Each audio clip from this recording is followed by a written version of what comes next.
Welcome to the Martin Bailey Photography Podcast. It's March 20, 2017, and this is episode 565.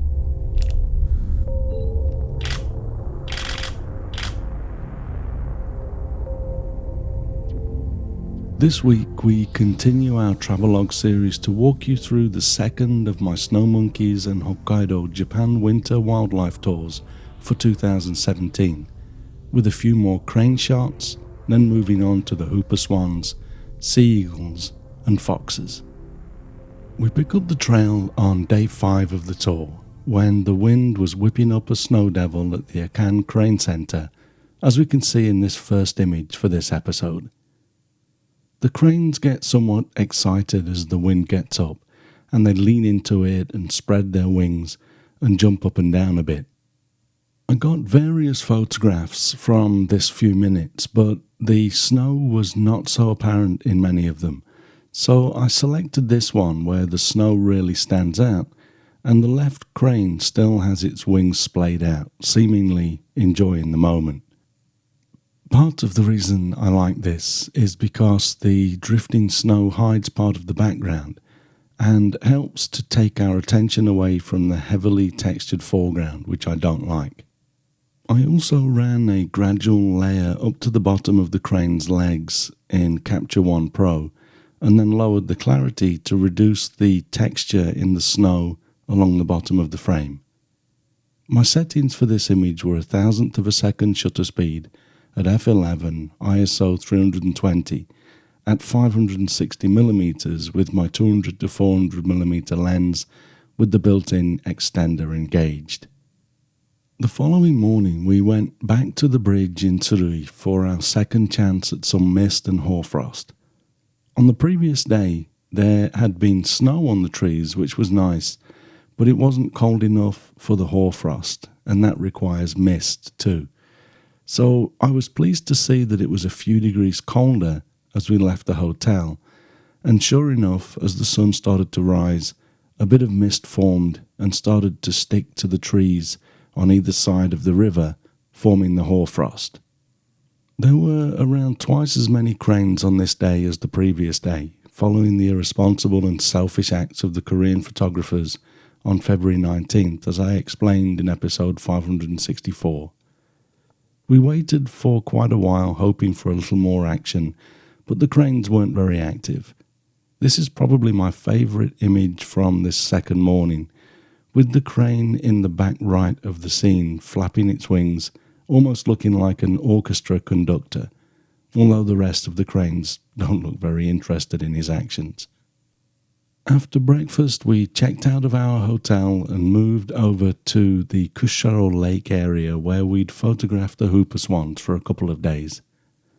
We stopped at Lake Mashu on the way and then Kotan, a small corner of the lake, before we went to Sunayu, the place where we do panning shots as the light drops, and you can see an example of that in this next photograph.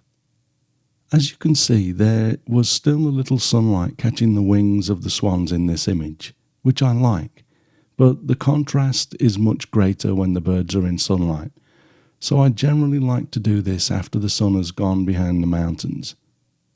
I do like the detail caught in the wings of the foreground bird though, and I often like to try and get at least 2 swans in the frame at once. Mainly because I already have so many shots of single swans. I just like to see what I can do with more. My settings for this image were a 40th of a second at f16 ISO 200 at 100mm with my 100 to 400mm Mark II lens. I went a bit crazy with the multiple swans thing for this next image, getting 3.5 of them in the frame. I considered cloning out the half swan on the right, but not only would that be too much work, I really don't mind him showing that there are more birds out of the frame. We also get a hint of that from the footprints in the foreground from a bird that's already left the frame. My settings for this were again a 40th of a second shutter speed at f16, but now the sun has gone well behind the mountains, maybe even below the horizon, So my ISO was up at 1250 at this point, and again I was at 100mm. As I select my favourites from these panning shots, I'm generally looking for at least one sharp head.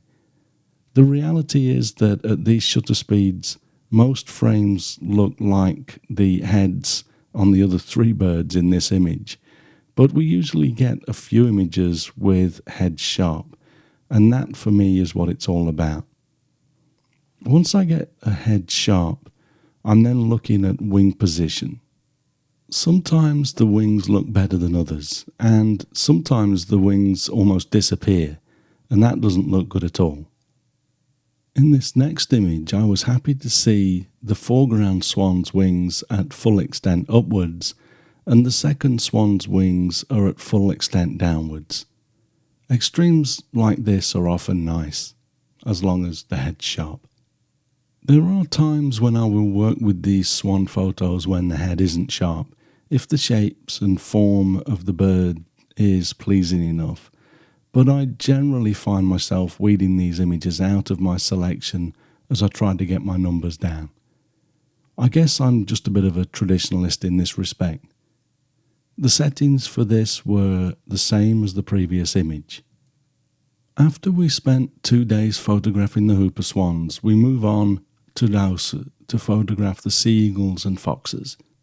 On the way out of town, we stop at Iozan or Sulphur Mountain to do a group shot with the steaming geothermal vents in the background, and go up to the fumaroles for a while to capture scenes like this one. Although this is a location that I've shot to death, it's still nice to capture with the group, and I never get tired of seeing what the steam and wind will present us with. Here I waited for a bit of a tunnel of light through the steam between some of the main fumaroles. I also decided to add a bit of a vignette to this image in Capture One Pro to emphasize this tunnel of steam. My settings for this image were 320th of a second shutter speed at f11, ISO 100 at 80mm with my 24 to 105 Mark II lens. As usual, we stopped to see if we could find any Ural owls on their nests that I know, but there are none to be found this year. They all disappeared last December, and I believe this is because of the actions of some of the East Asian photographers visiting the nests. I've heard reports of them throwing things at the nests to get the owls to open their eyes or to fly, and this has probably caused the owls to retreat further back into the woods, away from the reach of humans. So once again they've screwed it up for everyone. The sooner they understand the wildlife that they're trying to photograph and treat it with the respect it deserves, the better things will be for everyone that would like to photograph the animals, and of course, most importantly, for the sake of the wildlife itself. As I mentioned last week though, when something gets taken away from us, we generally gain something else, and this year was an incredible year for the northern red fox, as you can see in this image of this cute guy sitting on an old rusty oil drum. The snow melted quickly this year, so we were treated with a number of environments to photograph these beautiful animals in. On tour 1 we had them on top of fishing nets, and again here on oil drums. A nice white snowy background is great too, but it's nice to shake it up a little bit. My settings here were a 800th of a second at f10 ISO 320 at 560mm, which is my 200 to 400mm lens at full reach with the built-in 1.4 times extender engaged. The following morning we had our first trip out on a boat to photograph the sea eagles. For the first time in 4 tours we actually had sea ice, which works well for some shots, but my favourite image from this first morning is this one of a white-tailed eagle catching a fish from the open water. I'd asked the skipper to go to the open water towards the end of our time out at sea so that we could get some shots like this as opposed to over the ice. I have of course cropped this down some from the top to make it a 1:2 ratio, as I didn't think the top of the image was adding anything to the scene. I'm really pleased that the head of the eagle is sharp here too. With the autofocus settings that I use, the camera does a great job of locking onto the body of the eagle and staying with it, even as the wings move across the eagle. And of course, there's a certain amount of skill involved in just framing and focusing on the bird at high speed, and with the low frame rate of the Canon EOS 5DSR camera, I have to be very careful about when I release the shutter to capture the action. My settings were 1,000th of a second at f10, ISO 800 and a focal length of 330mm. Later this day we went back out on the Nordske Peninsula to photograph the foxes again. The pair that we can see in this image have been hanging out together the whole season, probably brothers, and here you can see them comparing mouth sizes. I actually missed the optimal moment here as I'd lowered my camera for a second, and on this occasion I was too slow to raise it again as I saw them do this. Still, I'm happy enough with this image, although the light was on the wrong side of the foxes. Luckily, the sliders and curves in Capture One Pro enable us to bring out a lot of detail in the shadow side of the animals, so I still photograph them, especially when they're interacting like this. My settings were a shutter speed of 1,000th of a second at f11, ISO 1000 at 340mm.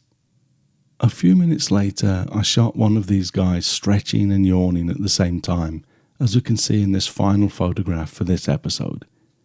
Again, the light is coming from the wrong side, but that's not a big deal. I love the relaxed posture of this fox, and the texture of the fur in this shot is beautiful. I also like how we can see his claws sticking out of his furry feet. These are a truly beautiful animal, and I'm really pleased that we had such a good year with them this year. I hope they stick around for next year's tours too. My settings for this shot were the same as the previous image. We'll wrap it up there for this week. Next week I'll be back with the third and final part of this travelogue as we cover the next 2 days with the sea eagles, then our final bit of landscape work before heading back to Tokyo to complete the tour. We'll also hear from the participants next week with our usual recording of their kind comments. Because our 2018 tours have now filled, we've started taking bookings for 2019, so if you are interested, please check the details, and you can also book at mbp.ac/ww2019. If you'd like to be added to the wait list for 2018, please drop us a line, but note that the wait list is now pretty long, so if you want to secure a place, 2019 is a safer bet. Thanks very much for listening today. If you enjoy this podcast, please share a link with your friends. Subscribe in iTunes or your favorite podcast program to ensure uninterrupted delivery. If you have a moment to rate the podcast or leave us a review in iTunes, that helps to keep us relevant in the huge number of podcasts out there now. You can find me on Google+, Twitter, Instagram and Facebook, etc. and links to everything that I'm up to are at martinbaileyphotography.com, so do drop by and take a look. I'll be back next week with another episode, but in the meantime, you take care and have a great week, whatever you're doing. Bye bye.